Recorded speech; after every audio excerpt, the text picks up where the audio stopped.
Alors salut à tous, j'ai à peu près fini de tester ce nouveau robot aspirateur Xiaomi, le modèle qui fait mopping également, et le comparer avec mon ancien robot que j'ai depuis à peu près 5 ans, qui est vraiment génial, c'est le Roborock première génération.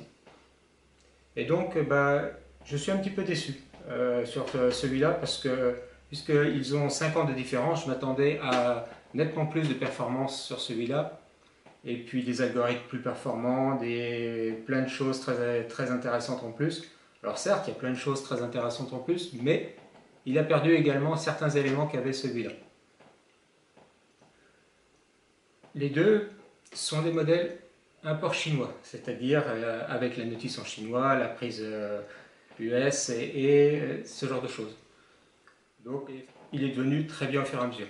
Par exemple, il parle en anglais si on choisit, il a le fuseau horaire européen si on choisit pour les, les programmes de fonctionnement, et toutes les fonctions à 99% dans l'application MiHome sont en français également. Celui-là, il a beau être sorti il y a 1 an et demi, et beaucoup de choses sont restées en chinois. Par exemple, si c'est le modèle chinois, il ne parlera qu'en chinois. Celui-là parle uniquement en chinois. Autre chose, on ne peut pas régler le fuseau horaire. S'il est sur le serveur Chine, eh bien, ce sera le fuseau horaire chinois. Et du coup, si vous réglez une programmation, j'ai eu le cas et je me suis fait réveiller, je l'avais programmé pour qu'il démarre à 10 h le matin. Il a démarré 8 h plus tôt, à 2 h du matin. Ça fait plaisir. Donc voilà, c'est un peu dommage.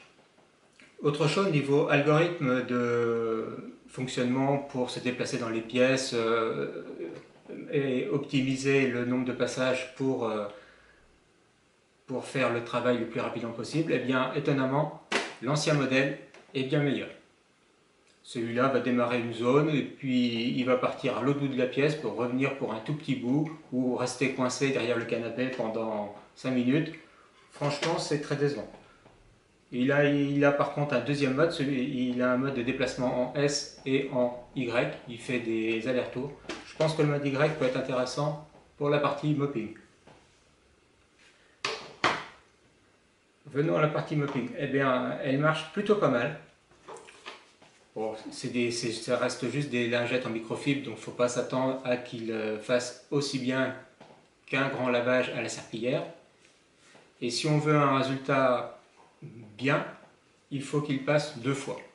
Vous le programmez, vous pouvez même sur l'application lui dire fais 2 fois. Ils savent visiblement que c'est pas super efficace. J'ai utilisé que la première. Je ne sais pas dans quelles circonstances on utilise la deuxième qui a une partie rêche et une partie douce. Je ferai un essai plus tard. C'est très facile à enlever pour le nettoyage. C'est un scratch ici et c'est enfilé ici. Donc il n'y a pas de souci. Le bac double est plutôt bien fait. Il y a une grande ouverture pour y mettre de l'eau, additionnée d'un petit peu de détergent si vous voulez. Moi c'est ce que j'ai fait en tout cas, pour décoller un peu mieux la saleté, les traces sucrées. Et l'autonomie en eau est très satisfaisante. J'ai passé 2 fois, 3 fois dans mon rez-de-chaussée qui fait dans les 40 mètres carrés et il reste encore de l'eau dedans. Il ne fuit pas. Il y avait apparemment les premiers modèles qui fuyaient. Celui-là, il n'y a pas de souci. Il n'y a pas d'eau résiduelle ni à l'intérieur ni au niveau du bac. Et autre chose intéressante, on peut le mettre en 2 en 1, qu'il fasse l'aspiration de poussière qui va dans le bac à poussière qui est là et qu'il faut vider en enlevant le filtre. Ça c'est un petit peu dommage, mais bon, c'est un moindre mal. Donc 2 en 1 grâce à ça. Ou alors on peut mettre en mode uniquement serpillière, du coup il n'aspire pas et on peut toujours utiliser ce bac. Il existe également un bac 100% eau pour ceux qui ont des grandes surfaces qui est possible d'acheter en option. Et puis sinon vous avez toujours le grand bac à poussière qui est au moins aussi grand que celui de l'ancien modèle, voire plus grand peut-être. C'est pas les mêmes filtres, donc si vous avez l'ancien modèle et des consommables de l'ancien modèle, vous ne pourrez pas les utiliser sur le nouveau. C'est ni le même filtre, ni la même grande brosse de dessous, ni la petite brosse latérale. C'est des éléments complètement différents. Pour la vider, c'est pareil, c'est super pratique, super facile. Pour nettoyer le filtre, ça c'est des capteurs. Donc rien à dire niveau fabrication, c'est nickel. Après, niveau bruit, c'est complètement similaire. Niveau forme, c'est complètement similaire également. Et celui-là a un point positif par rapport à l'ancien modèle, c'est qu'il est plus léger et légèrement plus haut.